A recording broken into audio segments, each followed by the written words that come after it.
All right, everyone. Welcome to another edition of Drinks with Johnny. Thank you guys so much for being here with me today. I am co-hostless today for this one, which is unfortunate, but it's okay. That gives me more time to be sitting here having a one-on-one conversation with this week's guest, Siiickbrain. How the hell are you today? I'm good, just busy, getting ready for the album. Yeah. And so I've been running around just figuring everything out.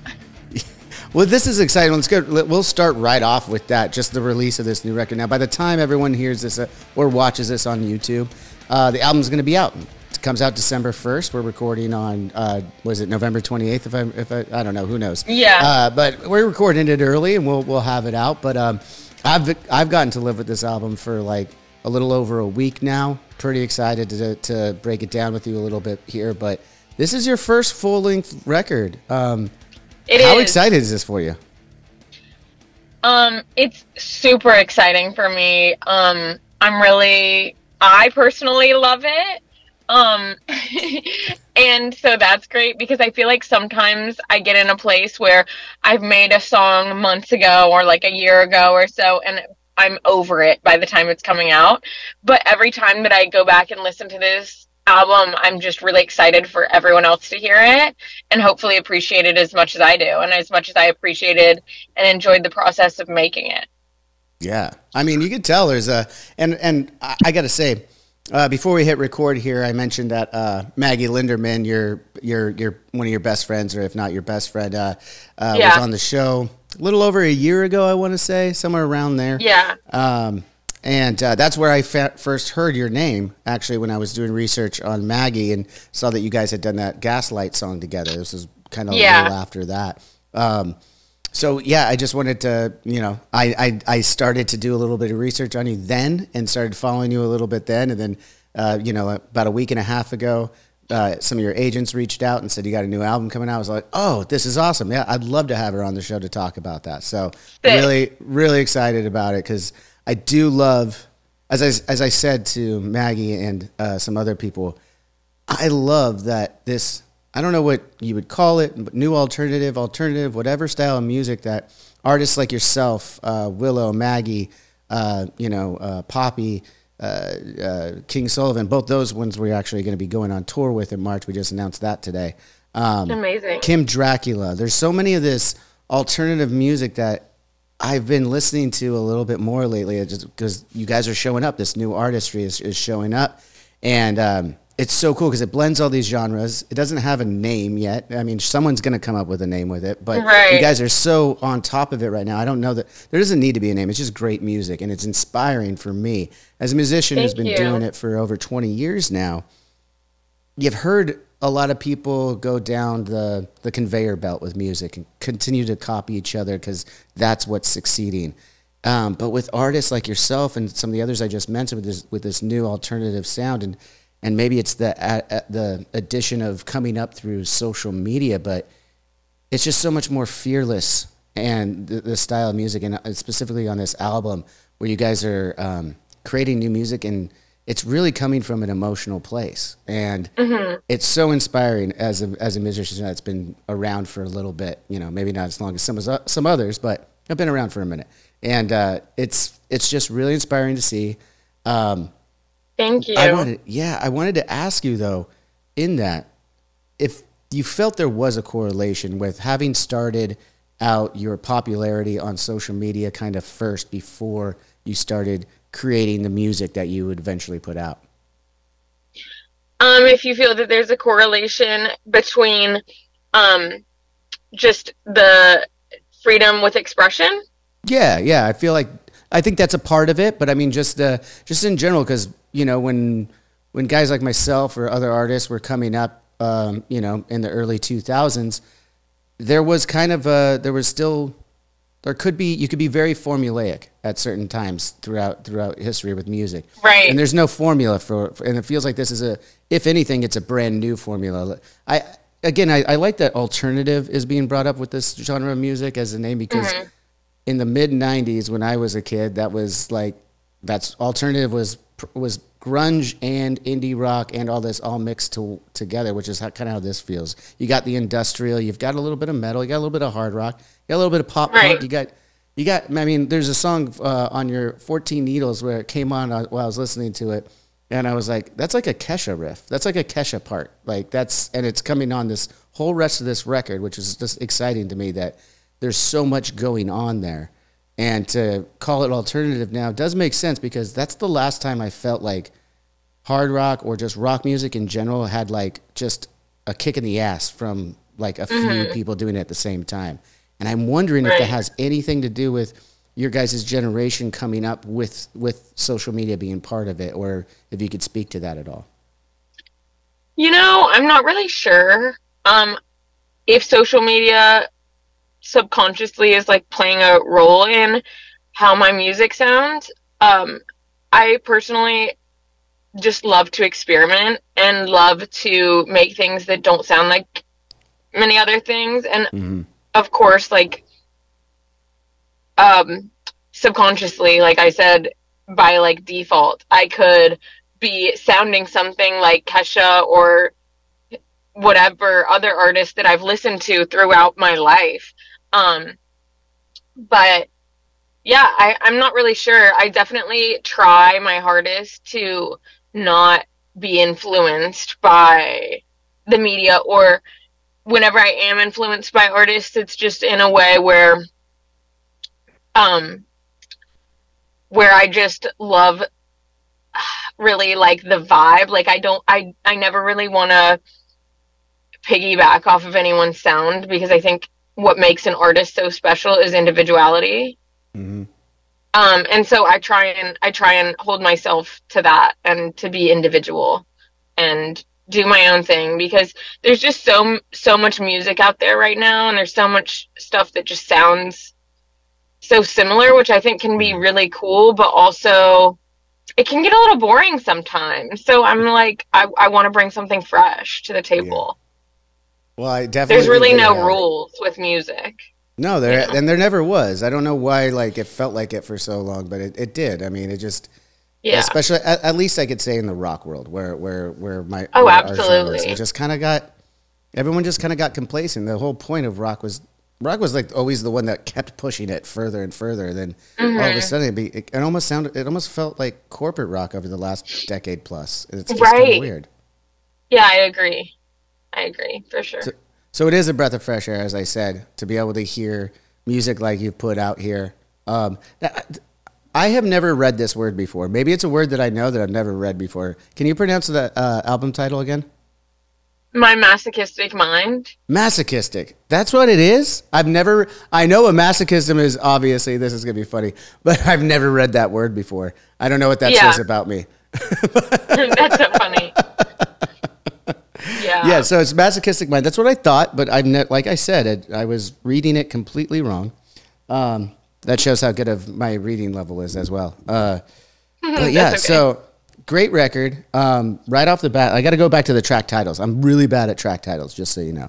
I'm bad with my own music on track titles. So just so I make sure I'm talking about the right ones here, I want to make sure I have it up here in front of me. Okay, I want to go into like the Parasite was the first one that jumped out to me. Oh, I love that one. Yeah, that's what gave the album its title, because it says, you said, "Be easy, Caroline, your masochistic mind, it's a parasite." Yeah. And I had just learned your real name was Caroline too, by the way. Obviously, that's kind of out there, right? You're not worried about that. No, for sure, yeah. And I did read, on your name being Caroline, I read from last year an article you did with Kerrang in July of last year. And you mentioned on your name that it was just your handle before. Siiickbrain was just your handle. And that you eventually, and then now it's just, and you never really thought of it as going to be your artist brand, but it just kind of fit as you were creating everything. Right. Exactly. But and how did that all, I mean, yeah, you probably talked about it in that interview a little bit more in depth, but right here, like, is that, when you got that handle, were you already in modeling, or was that just your handle as like, public, just person or whatever? Yeah, I mean, I wasn't like, I didn't have any sort of fan base or any sort of following when I came up with that handle. on social media, I just thought I was being kind of silly. And I was just like, yeah, I like want my handle to be weird and different, and I don't want it to just be my name.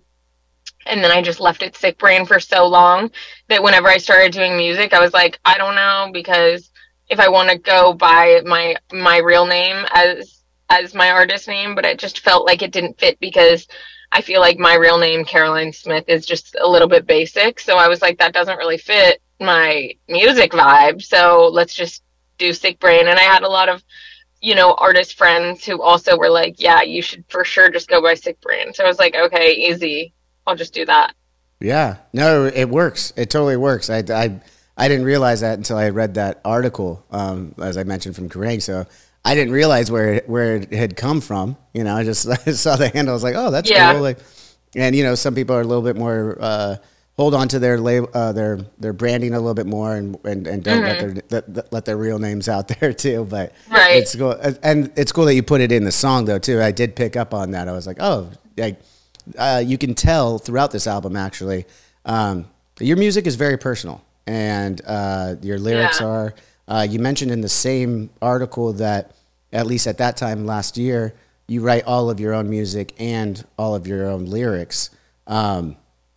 Is that still the case on this album, or did you have any help getting this one together? So it was extremely collaborative in the production side. I of course have ideas for production and how I want things to sound. But every producer that worked on this album was a very collaborative process. But in terms of lyricism, it was just me. Yeah. It was, of course, I would bounce ideas off of people, but I never had any writers in the room. Okay. And you could definitely hear in the lyrics it's too personal for it to not have come like 100% from you. Obviously, when you say, I assume, and correct me if I'm wrong here, but when you say you had help in bouncing ideas off, it's more about getting the right syllables or the right wordage. But your message is still 100% what that is, correct? Right. Mm-hmm. Right. So, but when you in that article, what I found surprising, for better or worse, was that you also write all the music too. A lot of times you might hear about people collaborating and it's all your lyrics, but you're putting it to someone else's music possibly, and that could it could have easily been interpreted that way. But in this article, you said no. So what is your musical background? What's your instrument you write on? Oh no, it's really more just like I bring ideas to the table, and then it's like. I'm not an instrumental type of girl. Like I grew up playing the piano a little bit, but yeah, it's very much I say what I like and I build ideas off of other people that I work with. But yeah, no, that's great. There's no wrong way to write a song. That's just it's the way it comes together for you, and I'm a firm believer in that. So whatever you're doing. That got this record, keep doing it because it's incredible. Thank you. My favorite song on the record so far, it's changing. You get to know a record a little bit more over time and stuff like that. Is the last one? What is it? It's Emergency. Really? Yeah, I love that song. Wow, thank you so much. Yeah, I made that with my friend Stint, who produced on the album. He also worked on Parasite as well. Oh wow, the two songs that I brought up right off the bat. Yeah, he's really wonderful. I don't even know if I was planning on making another song for the album at that point. I was just like in the studio recording. And I was like, I've just been like loving piano stuff lately. So I was like, let's just do something on the piano. And yeah, we just wrote that really fast. So. To me, it was a perfect way for the end of your first your full-length album that we're talking about here, because of the lyrics, because of talking about taking stuff from you, and obviously as an artist, you're putting everything you can into the music. At least this is my interpretation of your lyrics, and it kind of is a perfect send-off for your first record in a way, and it is so beautiful. The melody in it is what really caught me first, and I was like, "Ooh, this is different. This is really cool." But yeah, then the lyrics, like maybe you could talk to me a little about the lyrics were from, you know, the actual artist that wrote them rather than someone listening to them and making their own interpretation. Yeah. It's basically just like in life, I feel like not a lot of people know this about me, and I feel like a lot of people love to have like preconceived ideas of who I am as a person just based upon the way that I look and the way that I present myself. But I'm a really empathetic person and always want to make sure everyone around me is okay. And at the time of me writing this, I felt really almost like I was hanging on by a thread because I had given everything to everyone around me. And so it's like, yeah, take what you need, but leave something for me is basically the chorus. Mm-hmm. And yeah, because it's like, you know, you can only give so much, and then you hit a point where there's really nothing left to give. You have to give to yourself. And also, that being said, in the industry, it's like you can give so much to your audience and to your art, but then you have to remember, like, you can only give so much, you know, before it's like there's nothing left. Like, you can wear your heart on your sleeve, or be so honest in your music that it's like, okay, now everyone is perceiving me, and there's nothing left. I'm just like out here, and everyone can see everything. Mm-hmm. And so it can be hard as a human and as an individual. It can be really difficult. Obviously, I'm not like a huge artist or anything, but as an artist, as anyone who creates something that is honest, it can be difficult sometimes.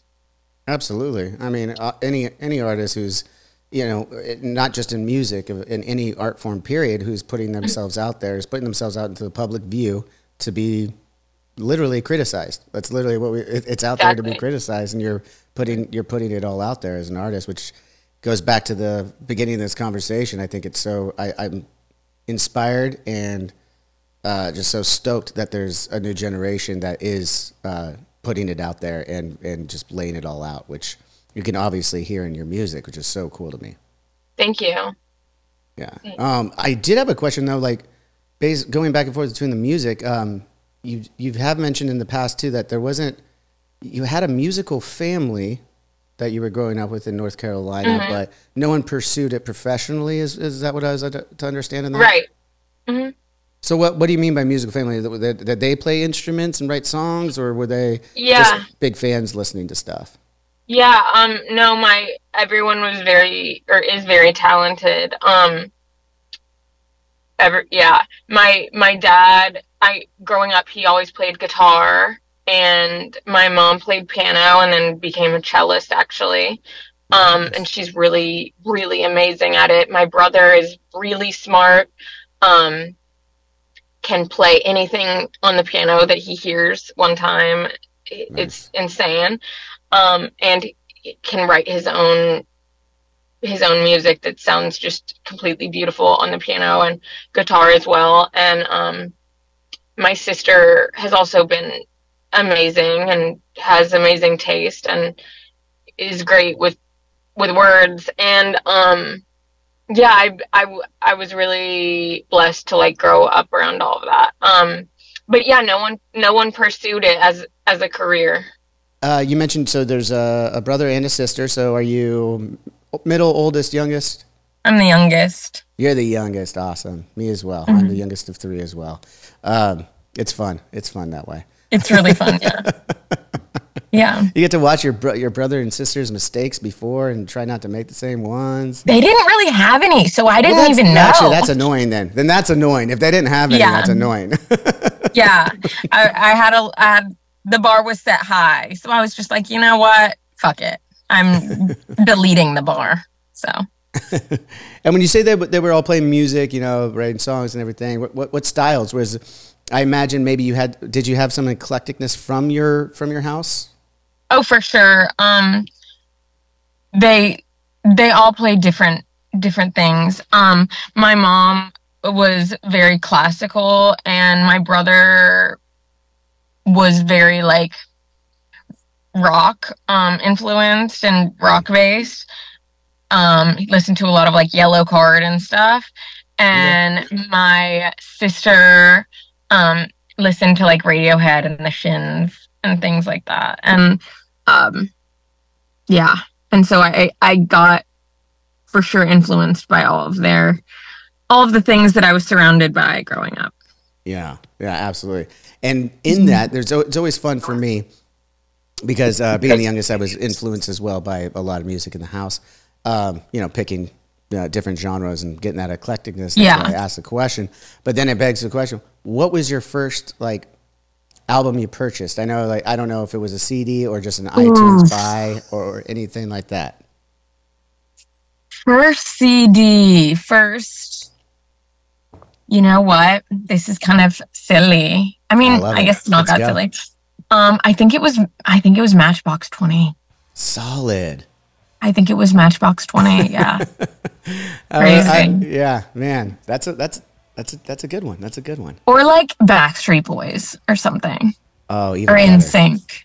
Yeah, something like that. Are you excited for that Trolls movie where they're all getting back together? Oh my God, I didn't even know about it. Yeah, NSYNC. Justin Timberlake brought back the whole NSYNC band, and they're like doing the voices of the Trolls. And the rumor was that they were going to get back together and do a stadium tour. But that was the rumor. It's been long enough now. I don't know if that's necessarily the case anymore. Yeah, I don't know if it's gonna give the same as it used to.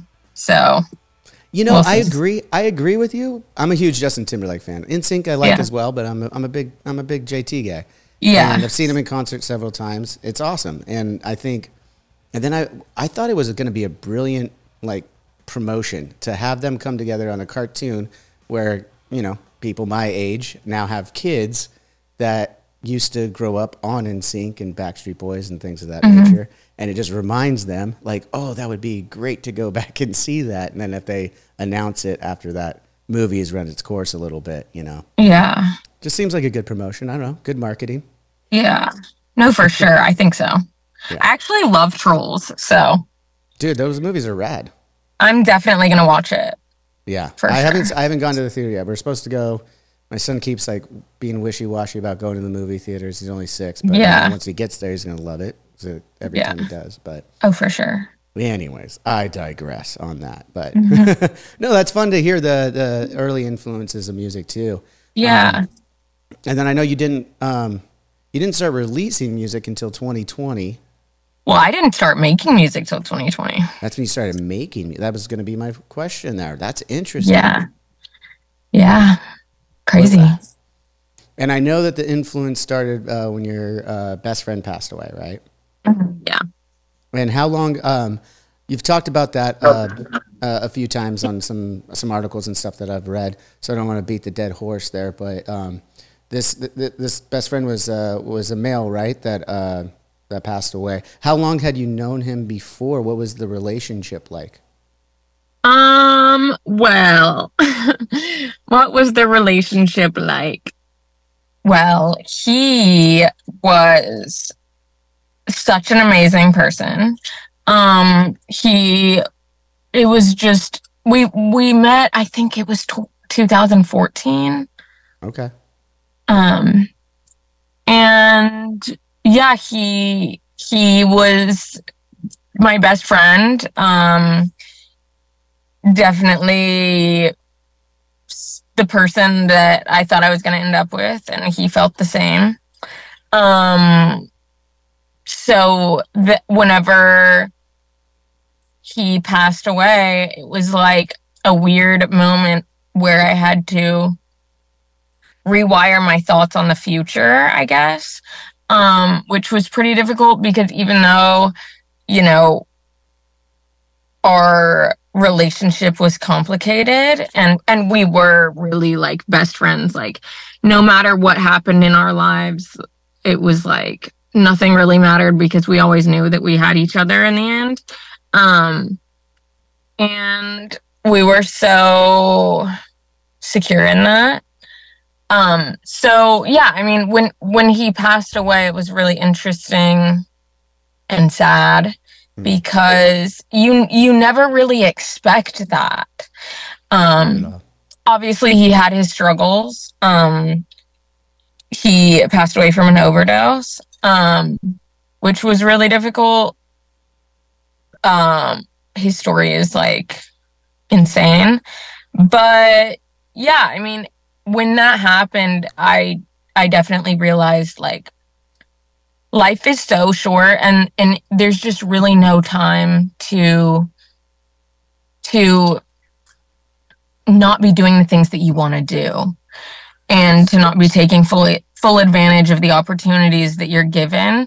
And like, it's just so important to do what actually feels good in life. And I feel like a lot of people hold back because of fear or judgment or, you know, anything. But all that shit, like, it's so crazy because whenever I hadn't lost someone like that in my life before, and I, of course, lost like family members who were like older, and that's obviously something that everyone goes through, and everyone goes through loss, you know.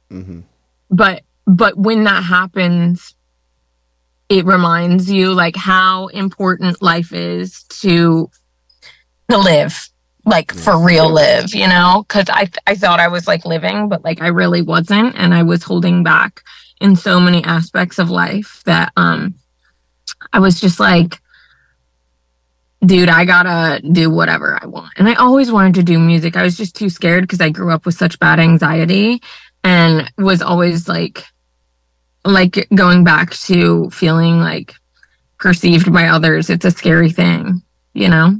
Yeah.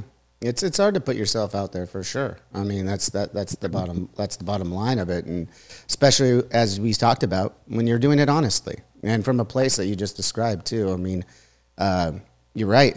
We go through losing family members, and that's sad too. But you know, most of the time they're a little bit older. And the first person I lost, similar to you, was someone I considered my best friend and drummer in the band. We lost him a decade ago. Yeah, and so it was, you know, those are. I just wanted to ask you about that because I know for me, it wasn't like you woke up the next day and went back to music. You know, so for you, you must have had some steps to get you into the music. Like I know it's the you know, you could easily see the correlation. There's pain here. I always want to do this, like you described. I need to just go out there and do it. But then taking the steps to start creating. What was that process for you? Honestly, like, for me, it was like a very cathartic experience, and I was really just looking for a distraction. And I, at the time, like, could have chosen a bunch of other things to distract me. And it's just like, I could have gone the route of, you know, filling the void with things that don't benefit me in my life, or things that could ruin my life, or really destroy me further than the way that I felt that I was already. And I just chose the option that felt the best. And that also, it's really interesting because I feel like he has impacted my life in so many ways beyond the ways that he did whenever he was alive. Like, the last night that we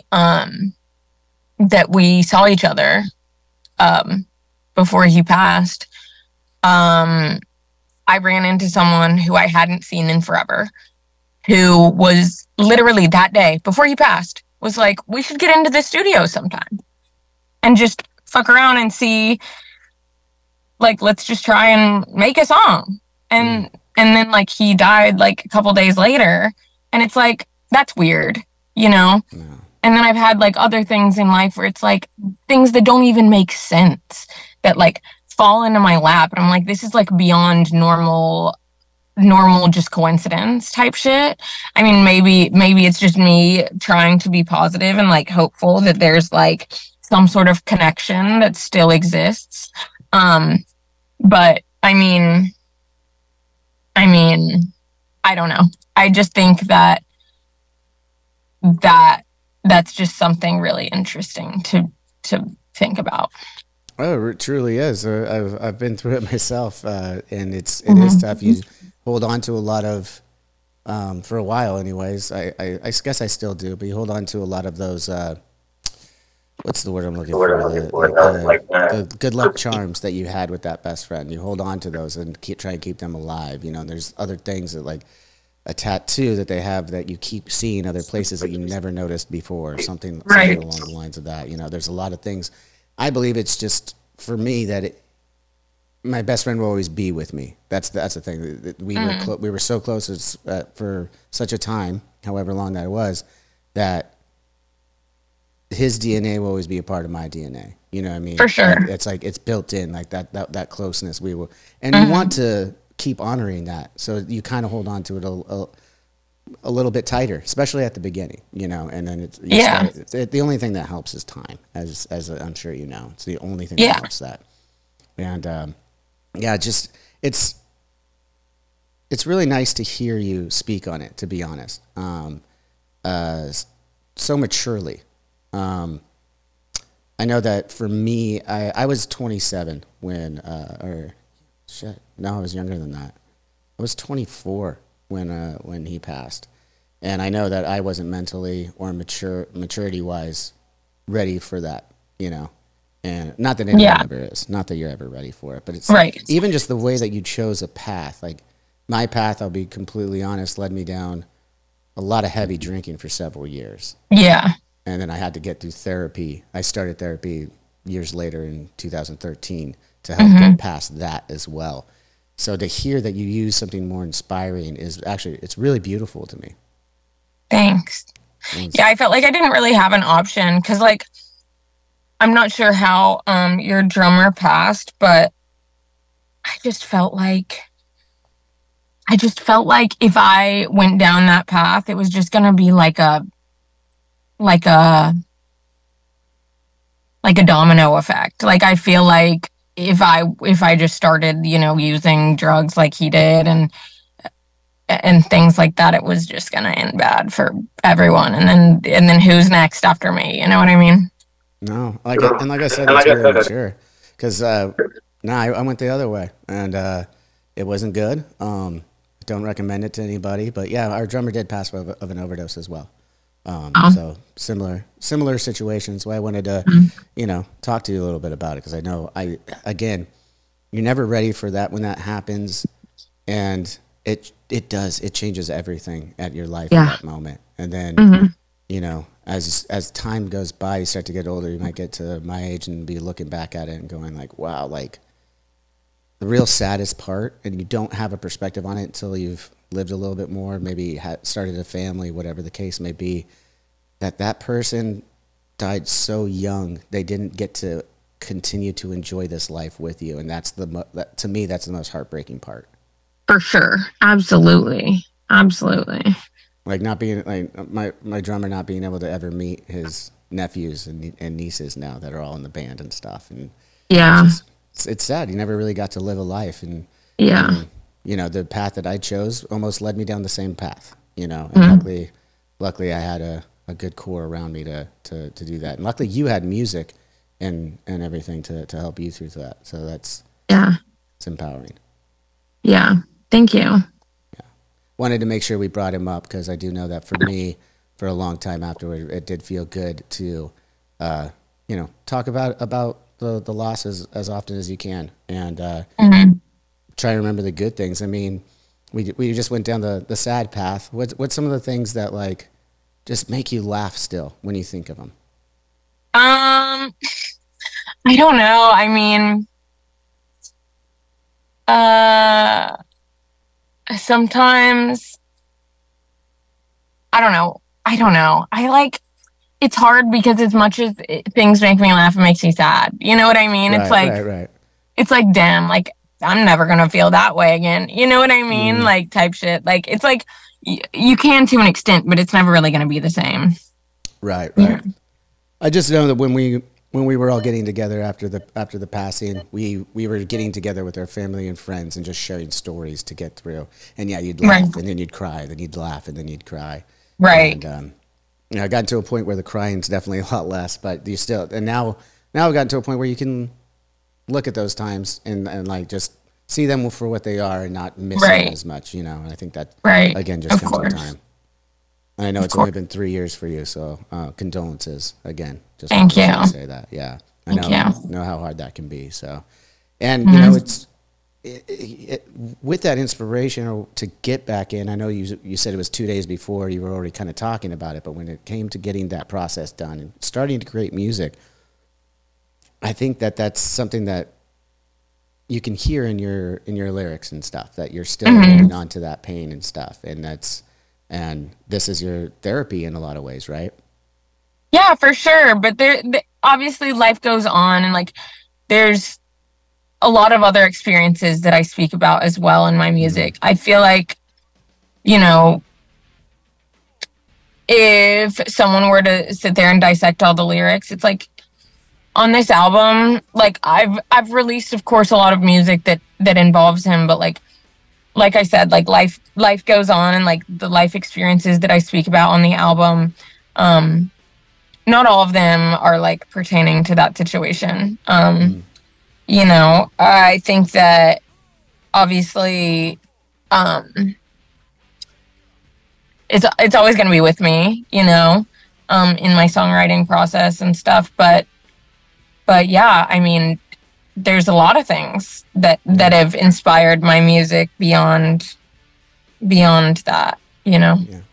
Naturally. And I mean, I think you spoke about it too, just there, like, or a minute ago when you were saying like how important it puts everything into perspective. You know what I mean? Like when we all go through tragedies, but you know, a death of someone that close to you is definitely one that has a little, so to speak, steroids on it, just a little bit more of a shot to it. And it's like, yeah, you realize like that's everything that we've been talking about in our band as well, is just living the life that you have while you have it, and understanding the sheer magnitude, no matter what you believe, if there's an afterlife, where you came from, where you're going, anything, the fact mathematically that you existed on this planet at the same time in this form with that other person or these other people that we're surrounded by. You have to look around and put that in perspective and go like, this is it. This is, whether you believe you're going to an afterlife, while you're here, this is what it is. And you got to enjoy that time. Try to love one another, be around everyone. When you're at a concert, when you're out somewhere, look around and realize that this is the moment these are the moments that I want to live, you know? Yeah, absolutely. I think that's really important for people to hear too, who are going through tough times. Absolutely. Yeah. Incredible stuff though. We'll go on to some lighter stuff. I was curious, were you doing modeling before? Because I know that was that before the music?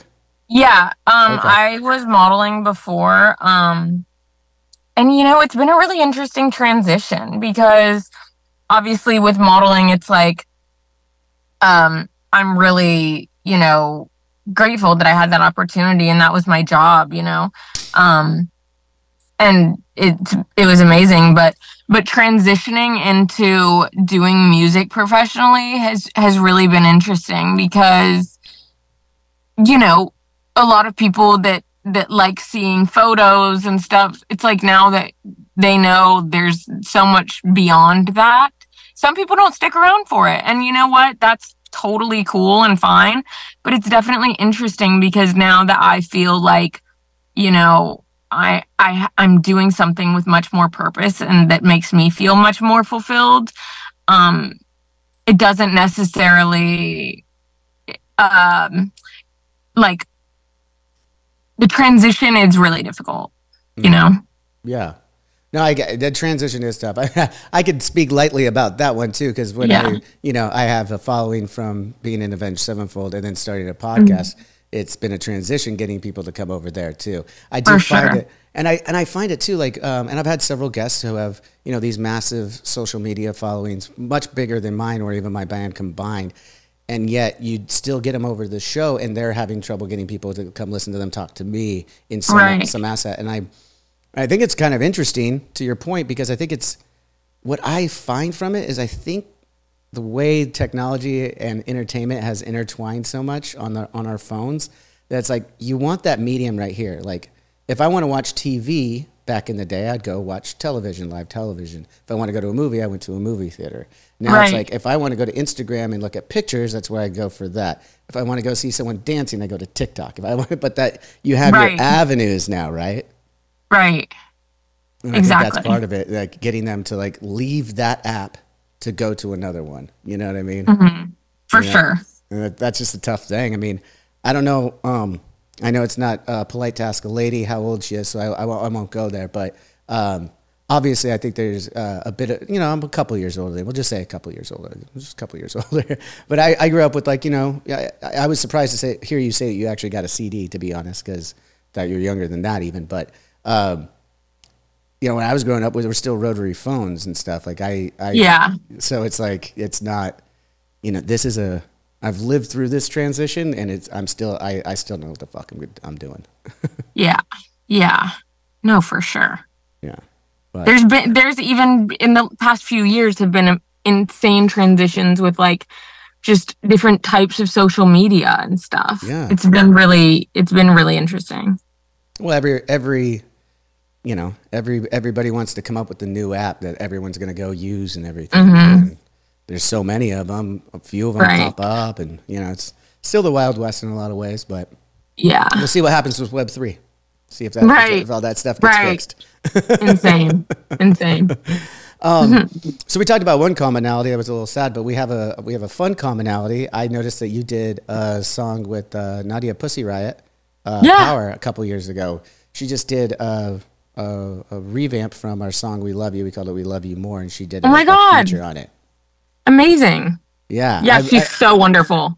I didn't actually. So she mostly worked with Matt and Brian on the revamp of this stuff, and it was through our singer Matt that they became friends. So I still haven't like had a chance to talk to her or anything like one-on-one or anything like that. But the work that she did on the song was really cool, and on your song Power, I mean, I love the music video too. It was like a Fight Club thing going on there. Yeah, I love Fight Club. Yeah, it was sick. It was really fun to shoot. Yeah. Did you guys have like someone on there teaching you how to throw punches and stuff? You have a choreographer of some kind? Yeah, we did. Can you still see me, by the way? Yeah, I can still see you. Okay, because every time that I get a call, I'm like, I wonder if like my camera goes away. No, it's staying now. Anyway. You're good. Okay, sick. Yeah, but yeah, that was a really fun video. You added the sound effects though. That's something I don't hear all the time. You got the song going, and then the sound effects come in on the blows and everything. Insane. Where did the concept for that come up? I just kind of like thought of it because I just have loved Fight Club for so long. That's a great movie. Did you read the book too? So good. Sorry? Did you read the book too? No, I didn't. I'm really bad with hold on. I want to cover up this light because it's like killing my vibe. Oh, I love it because when you're doing that, I'm getting a nice view of some of the tattoos on your head there. So yeah, so funny. I have so many. It's like a problem. Now it froze up this time. Okay, are you there? Yeah, I am. Bro, my phone overheated, and I was like, you're kidding me. Like, I don't know why this is like being such a like. This is technology. This is technology, Caroline. Technology is really trying to play. Yeah, no, it always happens. I know you got phone calls and stuff, so I'll wrap it up here sooner than later, but still have a few more things I'd like to get into. Yeah, we're all good. We're chilling. Sorry. Yeah, my A&R called me. I'm like, bro, come on. He knows I'm on this podcast right now. Like, why are you calling me right now? Okay, sorry. We're back. No, all good. We're back, and now I want to briefly ask you about your tattoos. Not too cliche on it, but like, Yeah. I've gone through a bunch of tattoos. I haven't gotten tattooed in many years at this point, but I went through a time when I loved getting tattooed, and I started getting so many of them at a certain point that most of them don't really have significance in my life. Oh, me I was either. curious about you. Is it more about the art? Is it more about the act of getting tattooed? I mean, what is it for you? It's more about the look of it for me. I love like, you know, even like simple tattoos that like this one on my shoulder. It's like I just love the way they look, honestly. Like when I first started getting them, I was for sure like, oh, you know, everything is gonna have a meaning and whatever. But let me tell you, the ones that I've gotten because of meaning behind them are the ones that I regret the most, because I'm like, these look like shit. Like I don't want these anymore. I agree with you, but for different. No, mine are. I only have one really of like super significance, and it is to my late drummer. So that one I still love. Yeah. But outside of that, it's like, yeah, anytime you take anything too seriously, it feels like you're eventually going to regret that, even if it's well done. Right. Like, why did I take that so seriously? Like, I really love that much. You're going to change in your life. Like, your opinions are going to change. Sorry to break it to everybody at home, but for sure, your opinions start to change as you get older. So crazy, yeah. So, yeah. But I hope you don't regret too many of them. They do look good. They do look Thanks. awesome. No, I like to look at things like tattoos in a very lighthearted way now. You know, when I was first getting them and only had like 3, I was like, everything has to be significant. So precious. Everything's so precious at the beginning. Yeah, but no. Now I'm like, you know what? I am going to look at these every day, and I want to like the way that they look, you know? Wow. And I'm more of a vibe type of person rather than like perfection, you know? You're definitely a vibe. I'll tell you that much. You're definitely a vibe. Thanks. Thank you. Oh, yeah, absolutely. Another thing that I wanted to ask you about is your live sets. I didn't see much, but I do know that you guys went out with Bring Me the Horizon last year, right? Yeah. Yeah, it was really fun. Yeah, and just real quick, since I haven't seen it, are you up there on stage by yourself? Do you have a backing band? What's the vibe there again, as we're talking about? So it's me and my drummer Charlie and my guitar player Diego. Charlie also runs tracks because there's like a lot of like weird electronic elements that like have got to be in there. But you know, I also used to have a bass player who I miss dearly. I love her so much. But anyway, it's just like a 3-piece now. Okay. Yeah, and of course you need the tracks too. I mean, you listen to the music, obviously you got to have those tracks in there too. And you know, you guys, you do bring in some of that, you know, hip hop DJ feel to a lot of these songs too, which I'm so happy that that's made its way in a very real way into music again. Like there was always crossover with just like hip hop and hard rock back in like the 80s and 90s. And then I felt like it didn't, I don't know, it just kind of shifted. It was still there, but it just shifted in a different way. And now it's with like the artists I mentioned before and yourself, it's like it's there in a very real and purposeful way. It's not just doing it to do it. You know what I mean? It's not like I just want to bring in the hip hop thing because that's what's going to be popular. It's like, no, there's a reason for it. The music itself, the lyrics themselves, all of it is lending themselves to go to those parts. And I think that's the real difference. Is like you can blend genres and you can do it half-assed, or you can just do it because that's the way it's supposed to be. Yeah, no, for sure. I agree. I think people need to stop like overthinking people just need to stop overthinking like what sounds good, I think. Well, people need to stop overthinking everything. We could all agree that in the last few years. Oh, for sure. No matter what you believe politically, anything, like the world has been fucked. That's another thing. Sure. That's another thing though, like after the pandemic in 2020, you know, there was stuff happening before that. There's wars, there's politics, there's everything. Everyone's starting to feel this tension, right? Even before the pandemic hit. Then pandemic hit and it just upped everything. And I bring it up only to point out that like I expected a lot of music to come from it. A lot of people who are at home feeling a certain way. and putting it out. And I was slightly disappointed. I don't want to call anybody out, and it's nothing wrong with it, but I was slightly disappointed with a lot of the music that I heard initially come out in like 2021 and stuff. Yeah. And it was more, because it was more of the same. It was more of like, this is still good. There's nothing wrong with it, but I'm not getting that tension that the whole world is feeling right now. Right. As the artist. And I think that was something that I gravitated with this album, with your music, some Maggie's and Willow, all the ones that we mentioned. You know, it's just like there's like this tension that you feel that's been going on in the world, and everybody's feeling it. And that's what rock used to be a release for, or just music in general. Like even as you said, get rid of the genre, stop overthinking it. That's what music is there for, is to help you in a lot of ways get through those feelings that we're all having, right? Yeah. And do you think those? I mean, can you speak on that? Do you think that is an influence on you too? Just like, or is most of your turmoil, I guess, for lack of better word, internal, you know? I'm sure that I'm sure that I'm for sure influenced by the state of the world, because we are in complete chaos, and it's been for sure insanity, and I can't even wrap my head around it. But yeah, I think that definitely plays a role. But I'm not I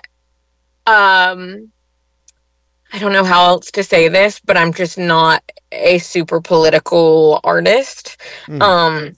I think there's definitely a lot of artists that can bring that to the table. I personally just don't, not for any specific reason other than I just personally don't think that I educate myself enough on it to speak on it. I think that a lot of people do.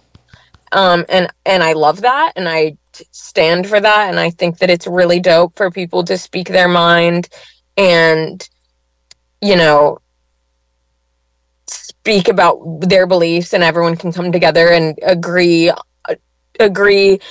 you know, as a group of people to support or disagree. Right. But you don't have to make it disagreeing with somebody used to be just you have a conversation about it. Now everyone just gets angry with each other for disagreeing, and it's like you got to understand. It's the old adage: putting your shoe on the other, or wearing someone else's shoes. Like you can't. Yeah, you can't do that. And I mean, there's a lot of things that, of course, I do stand for, like, you know, and have my political beliefs on, and occasionally maybe I'll throw something like in my songs, but it's I am a very peaceful person who just wants everyone to be happy, you know, like. Thank you. Yes. And there's nothing wrong with that. Right. And for my music, I use music as an escape, you know, like I use it as something that makes me feel good. And I just think that there's so much fucking chaos going on that it's like, you don't need when people listen to my shit, bro, like I want them to be able to not worry about whatever. And you know, this might change down the line. Who knows? I might make a fucking political fuck you to the world song. Like, who knows? But that'll be the headline though now. Right. Yeah. That'll be. She's going to do a political album. Will be the headline that they take from this. Right. Right. But you know, obviously, bro, it's like I made a song with Pussy Riot. Like I think that people, if they look at me and if they listen a little bit, like they know where I stand. But I just don't think that I need to put that in a song personally. No, absolutely not. And I applaud you for stating the fact that you just don't feel like you educate yourself enough on the stuff. That's totally okay to admit. I do that. Bro, I'm the same way. Like I talk to my friends and family about stuff, and they bring up stuff, and they're like, "Oh, did you hear what so and so said?" I was like, "No, I didn't, because I just kept living my life. Like I don't know." It's not that it's not important. It's just like we've talked about here. It's getting things in perspective that are important to you and the way you want to live life. Right, and you know, politics and stuff play a role on everyone's lives. right? And they are important, you know? And I think that when people have the time and when they feel that they want to be educated on it and they want to speak on it, amazing. Yeah. For me, Rage Against the Machine did it for years. Rage Against the Machine was awesome at it, and they went to Harvard and were more smart about it and everything. By the way, I love Rage Against the Machine. Like, of course, it's so sick, but like I said, like, bro, like, I just don't. There are things, of course, like that I have a stance on that I believe in, but it's like when it comes to every little thing, like I'm not the girl to be singing about it. For real. And that's okay. Like, I'm just not. And that's okay. I want to make songs about how I feel mentally. You know what I mean? Or whatever the fucking case may be. Me being heartbroken or me being sad or happy or like I don't even fucking know. But you just want to make I'm not a politics singing type of girl. No, I like that you bring, you know, there's the art and then there's the art and entertainment aspect of what we do, and that entertainment aspect is what you spoke on. Like that's what this is supposed to be, a release, an escape, a way to go feel a certain way about something, right? And like I said, everything else that's being thrown at us at every point in our lives, right? And like I said, dude, it's like if I feel one day like there's something that I gotta say, I'm gonna say it. You know, but it's not like you're holding any punches. It's just not anything you have right now. Yeah, exactly. Exactly. It's and that's like I said, more than perfect. And I agree with you 100%. Just to let you know that. There was a couple other songs I wanted to ask about though. There was one like "Fear God" on this record. Yeah, and I want to make a lighthearted joke, not to go back to genres, but a lot of this album, I don't know if you're familiar with this, but reminds me of the scene in Blade when they're in the club and the vampires are in the club. That's so funny. Someone else said that to me. Really? Yeah, and you want to know something even funnier, bro? I never saw Blade. I never. You got to go back and listen to it because like your music is like it's got that same industrial feel. There's that dark stuff. It's on the cusp of it, but not really. It just sounds like something you could hear in some kind of, I don't know, black market club, I guess is the best way to describe it. Like an underground, but really classy club. Yeah. Thanks. Yeah. Now you got to go watch that. Now you got to go watch Blade after you're done here. Now you I have to. Yeah. Yeah. So Fear God is basically, you know, it's like I go through these times and I'm like thinking about life and where I stand spiritually, and I'll go through phases where I'm like, all right, you know, let me explore religion or spirituality or whatever the case may be. And literally when I was writing this song, I was just like, literally, like, the chorus is like, sometimes I fear God, judging moments I forgot. And it's like, if there's like an afterlife, and like, if you know, I die one day and everyone that I love is in heaven, like, well, what the fuck is gonna happen if I'm like, if I go burn in hell because I wanted to drive my fucking car fast and do whatever the fuck I wanted and get into trouble? It's like, bro, like, am I being judged every moment? Like, it's literally like straight up, like, sometimes I fear God, judging moments I forgot. Yeah.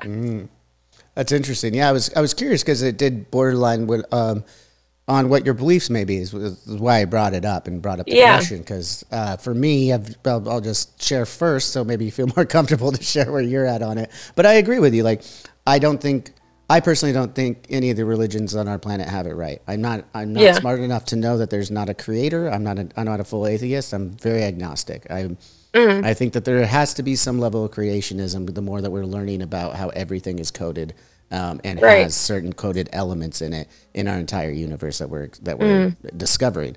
So I believe there's some form of creationism. Now, beyond that, everything else is above my pay grade. And I'm never going to know it. Back to Right. the time we have on this planet, I'm never going. There's been much smarter people who have come and gone on this planet and that didn't figure it out either before they died. So it's above my pay grade. I'm just going to, I don't know. I'm going to try and be the best person that I can be. I will fuck up along the way. But if that means that I go in somewhere that sucks, I mean, I guess that's it. I mean, that's how if that's how creationism works, then that's how it works. I mean, I don't know what else I'm supposed to do. Yeah. I mean, shit, I don't think anyone's going to know till the time comes, you know? I would love to hope that, you know, things are beautiful after this life, you know? I would love to hope that, and I sometimes just got to fucking tell myself that, because life is dark and it's like, I got to tell myself shit to get through the day, you know what I mean? But yeah, I definitely explore my thoughts in spirituality and religion, and yeah, and I think all religion is valid for real. Like, I really do believe that, you know, there's something more to the universe, but I don't know what that is, and sometimes you gotta explore, and sometimes you gotta just do what the fuck feels right, you know, and if that's, and as long as that's not fucking with other people too. I think that's another thing too. Is like it's what feels right, but as long as it's not fucking with other people, like what you're doing. Hopefully, it's something that's benefiting everyone else around you. But even if that's not the case, that's okay too. But just don't fuck with other people. Right? No, of course, 100%. I've been in situations that have that have pushed me mentally through the craziest times, like, that I can't even talk about on here, but it's like some people will push their beliefs on you to a point where it's like it can destroy your mental health, like, bro, for real. No, totally. And that's the sad part of it, because I do agree with you. There's a lot of good parts of the religions that are out there, and there's good heartedness to it. I understand that. But what becomes a problem is when people have those beliefs so strongly that they can't think of anyone else's point of view and their perspective. It's like, this is the way. This is the only way, and you're all wrong. And now I want to make sure that you're right. And now it's going to be my goal to make you right. And it's like, can we all just have our own perspective? Because none of us really know. Like, I know you think you do. I know you think you do, but like, none of us really, really fucking know, unless something comes out and lets us all know without a shadow of a doubt. Right. And you know what? That some people think that, you know, that has happened, and, you know, that this sign means that and that sign means this, and it's you can make connections all the time because we're a very creative species. Exactly. But at the end of the day, whatever makes anyone feel better, you know, like whatever brings people peace, you know. You know what that is, because there's a lot of times when I do wish I just believed in an afterlife the way it was all put out, and it would just be make things so much neater, you know, like just make it. But I just can't bring myself to think of it logically sometimes. And that's okay. I go through phases. Sometimes I'm literally like praying to God, and other times I'm like, let me sage my house. You know what I mean? Like, sometimes I'll, like, you know, it's very, you know, and sometimes situations can put you in like moments that push you to feel or believe a certain way, or like make you wonder. And it's like, you know what? Okay. Like, it's fine. Like, I think that everyone's just trying to navigate life and be okay. And that's valid. Like, everyone is valid in their beliefs. So. Absolutely. Thank you for saying anyway, that. Fear God is, I wrote that song when I was, literally wondering what the fuck is good with, you know, the afterlife and what there is. And I think everyone that's honest with themselves thinks about that more often than they want to believe. You think about it a lot. Something we all dwell on, because to your point, we're all just here trying to make it. you know? Yeah. And that goes back to why you don't fuck with other people. Why are you going to mess with someone who's got their own shit too? Try and be there. Exactly. Maybe flip the script and try and be there for your fellow man. Yeah, exactly. There's a thought, you know? Yeah. Anyways, I wanted to transition from fear of God and that part to you've been outspoken before about coming up in a conservative town, or at least a town, maybe even a conservative family, and I just had a couple questions on that, more lighthearted, where you got the holidays right around the corner, and everyone celebrates differently. I just was wondering if you had any family traditions or anything that you've created in traditions now that you've relocated out to LA, or do you celebrate the holidays? What's it look like for you know what? I just got back from North Carolina yesterday. I hadn't gone to Thanksgiving in probably like in a long time, like in years. But I had a moment, you know, a little over a week ago where I was like, I need to get the fuck up out of here, bro. Like, and I was like, I need to be grounded and I need to be with family, and you know, family, it's a hard thing sometimes. Especially like going back to a place where like there's a lot of triggers for my mental health and a lot of trauma related things. It can be difficult to go to your hometown where things took place that you don't want to remember or anything like that. And, you know, I think that over the past year, I've not even year, like honestly, over the past few months, I've really been trying to ground myself, and remind myself how important family is. And I'm going to go home for Christmas and, you know, celebrate with everyone. And it's, I think that family is really important. And for a long time, I've been kind of, not trying, but for a long time, I felt like a disconnect there, but I've found a lot of comfort in my family as of lately. So yeah, I'm actually really excited to go back in a few weeks. I think it's going to be great. No, that's great. Yeah, it's great. You know, family can be tough sometimes for everyone, and it's a touchy subject this time of year, obviously. Yeah. So I'm glad you brought that up, and that you are getting back with your family and finding some comfort in that. And hopefully you guys hope you guys have a great Christmas. I think that'll be awesome. Going back, spending it with family. Were you guys growing up? Were you did you enjoy? Did you have like a favorite Christmas where you opened up just like the perfect present?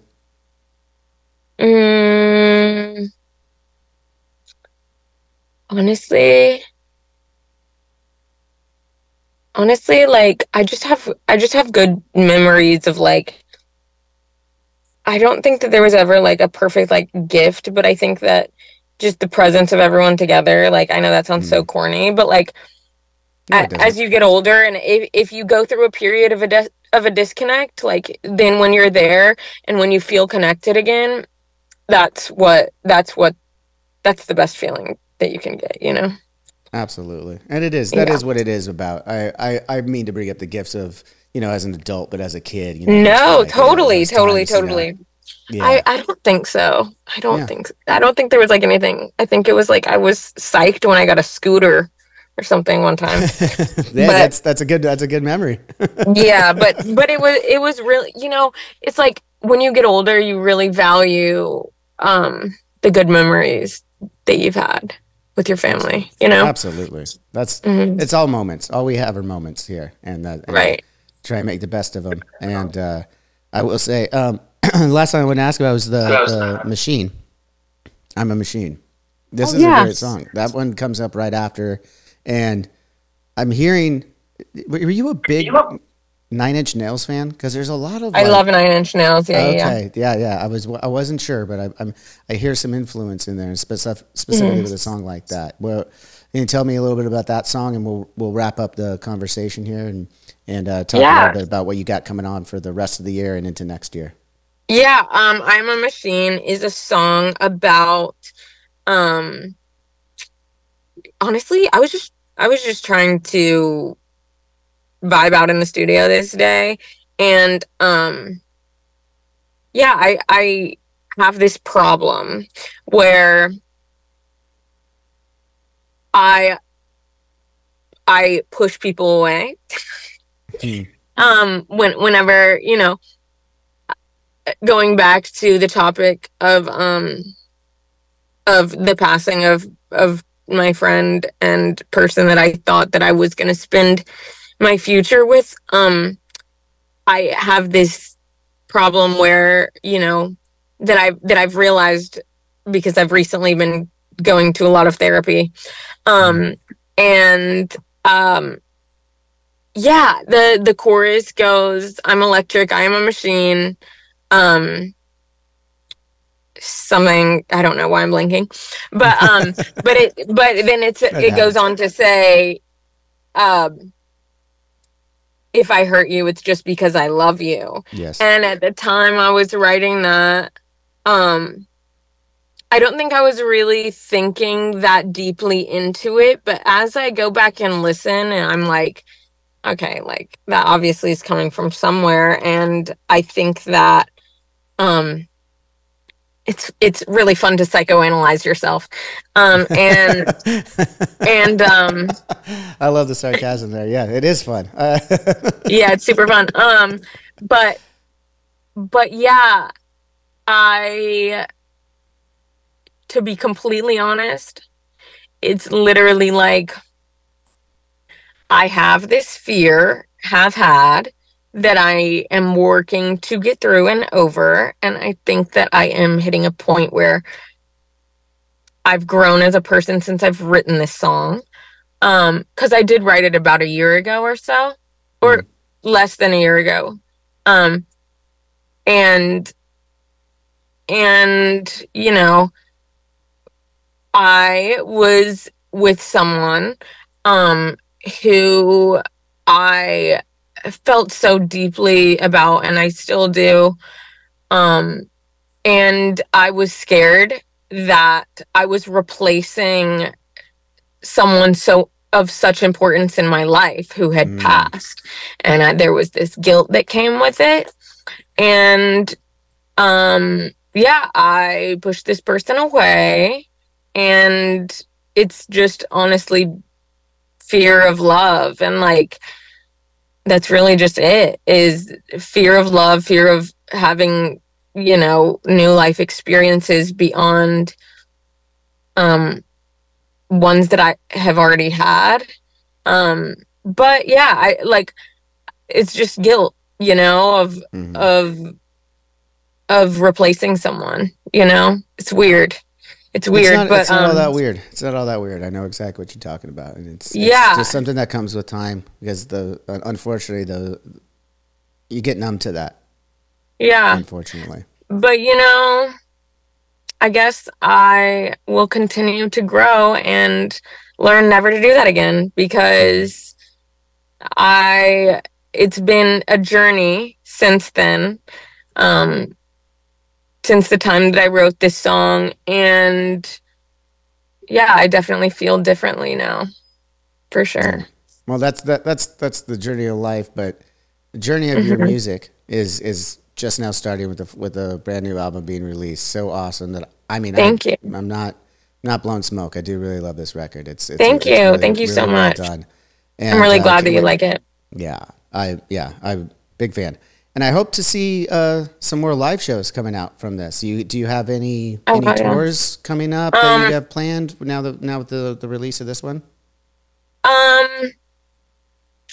Not any solid plans yet. Nothing that you can announce yet.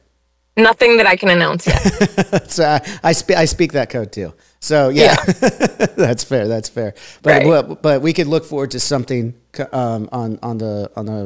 in the future here, right? Yeah, and I have a lot more to come this year as well. I'm actually almost done with an EP that I'm gonna put out in early next year. So it's very different. Cool. Very different. I'll send it your way so you can have a listen. I'd love that. It's all acoustic and raw. So that's so cool. Yeah, to follow this up with that. I think just the idea of that alone is brilliant to me. So thank you. I'm really excited to show a new side of me to people, because it's definitely really stripping everything down, you know. And I'm excited for people to, I guess, learn more about how my brain is wired. So yeah, I'm sure we're all looking forward. Really excited for that. We're all looking forward to that. But real quick, what are your nails made out of? What are they made of? What are they made of? Yeah, they look gnarly. They're Gel X extensions. Yeah, I don't know, just plastic, I guess. But yeah, I actually need to go get them done. I think I'm gonna go tomorrow. Okay, yeah, I get my nails done every once in a while. Not like that anymore, yeah, but you should try it. I would. Really, you think I'd look good with them? You think I'd look good with them? Yeah, for sure. I could pull. Get the pointy ones. The last fun thing I wanted to ask you about is I saw in an interview, or maybe it was just a biography, whatever the case may be. I saw something that when you were growing up in town, you were around horses and golfing. Can you explain that to me? Golfing. That is so funny. Yeah, I grew up on a farm with horses. I actually yesterday saw the horse that I got when I was like 8. And sick. She is thriving. She's doing so well. She was my best friend.